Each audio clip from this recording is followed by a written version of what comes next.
Hi friends, అందరికీ నమస్తే. అందరు ఎలా ఉన్నారు? బాగున్నారా? నేను చాలా బాగున్నా. మీరందరూ బాగుండాలని మనస్ఫూర్తిగా కోరుతున్నాను. Welcome back to my channel Tanishka DS.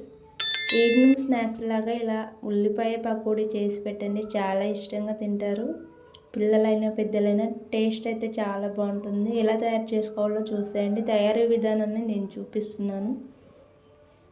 2 ఉల్లిపాయలని సన్నగా కట్ చేసుకొని ఒక బౌల్లోకి వేసుకొని ఇలా కలుపుకోవాలి. ఉల్లిపాయల నుంచి వాటర్ వచ్చేంత వరకు కలిపేసి 4 చెంచాల శనగపిండి, 2 చెంచాల బియ్యం పిండి వేసుకొని 1 స్పూన్ కారం, 1 స్పూను ఉప్పు వేసుకొని 1 స్పూన్ ధనియాల పౌడర్ వేసుకున్నాను.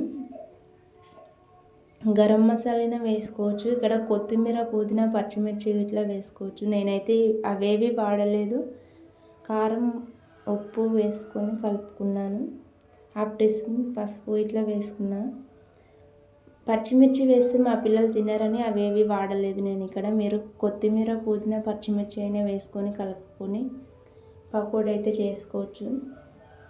అందులో ఉల్లిపాయల్లో ఉన్న వాటర్కి పిండి మొత్తం పట్టేస్తుంది ఉల్లిపాయకి. వాటర్ అంతా ఏం వేయాల్సిన అవసరం లేదు.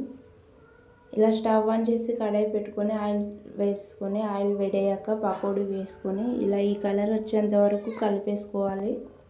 కరకరలాడే వేడివేడిగా ఈ ఆనియన్ పకోడీని ఇలా చేసుకోండి, చాలా ఇష్టంగా తింటారు. ఇంట్లో తినడానికి ఏం లేనప్పుడైనా అప్పటికప్పుడు ఇలా తయారు చేసి పెట్టండి. పిల్లలైనా పెద్దలైనా చాలా ఇష్టంగా తింటారు. టేస్ట్ అయితే చాలా బాగుంటుంది. నేనైతే ఇలా చేసుకున్నాము, చాలా బాగా తిన్నారు పిల్లలైనా. వీడియో నచ్చితే లైక్ చేసి సబ్స్క్రైబ్ చేసుకొని సపోర్ట్ చేయండి.